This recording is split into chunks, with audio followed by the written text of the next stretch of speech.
Covishield और Covaxin ये दोनों वैक्सीन देश में टीकाकरण कार्यक्रम के लिए इस्तेमाल की जा रही हैं।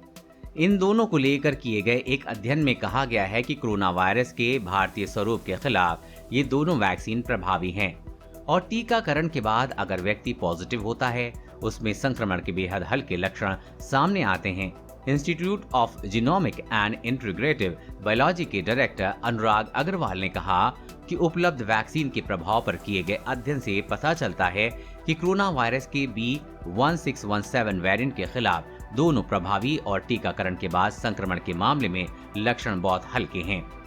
बता दें कि कोविशील्ड वैक्सीन को ऑक्सफोर्ड यूनिवर्सिटी और एस्ट्राजेनेका ने विकसित किया है, जिसे भारत में सीरम इंस्टीट्यूट ऑफ इंडिया बना रही है। वहीं कोवैक्सीन को भारतीय चिकित्सा अनुसंधान परिषद के साथ हैदराबाद की कंपनी भारत बायोटेक ने विकसित किया है।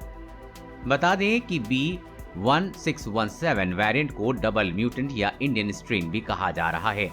अग्रवाल ने ट्वीट किया, कोविशील्ड और कोवैक्सीन से टीकाकरण के बाद कोरोना के B1617 वेरिएंट पर असर को जानने के लिए किए गए अध्ययन की शुरुआती नतीजे सकारात्मक हैं। ज्यादातर मामलों में संक्रमण के हल्के लक्षण हैं, ये एक सकारात्मक चीज है, जबकि हमें मात्रात्मक आंकड़े मिलने अभी बाकी हैं।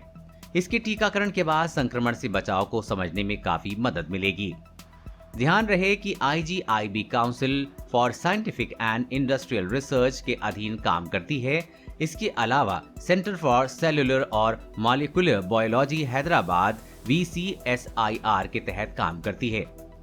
CCMB द्वारा किए गए एक अध्ययन के एक शुरुआती नतीजे के मुताबिक इस संक्रमण बीमारी से पीड़ित होने से पहले का सीरम लेने और कोविशील्ड टीके के बाद सीरम लेने में पता चला कि वैक्सीन B1617 वेरिएंट के खिलाफ प्रतिरोधक है।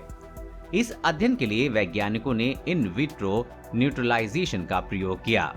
CCMB के डायरेक्टर राकेश मिश्रा ने पिछले सप्ताह ट्वीट किया कि शुरुआती परिणाम बेहद उत्साहजनक हैं। कोविशील्ड B1617 वेरिएंट से बचाव करती है। नतीजों से पता चला है कि इस संक्रामक बीमारी से पीड़ित होने से पहले का सीरम लेने और कोविशील्ड टीके के बाद सीरम लेने से पता चलता है कि वैक्सीन B1617 के खिलाफ प्रतिरोधक और B1617 वेरिएंट के पास 3 नए स्पाइक प्रोटीन म्यूटेशन हैं। ये 2 म्यूटेशन E484Q और L452R उस क्षेत्र में हैं जो एंटीबॉडी आधारित न्यूट्रलाइजेशन के लिए बहुत ही महत्वपूर्ण है।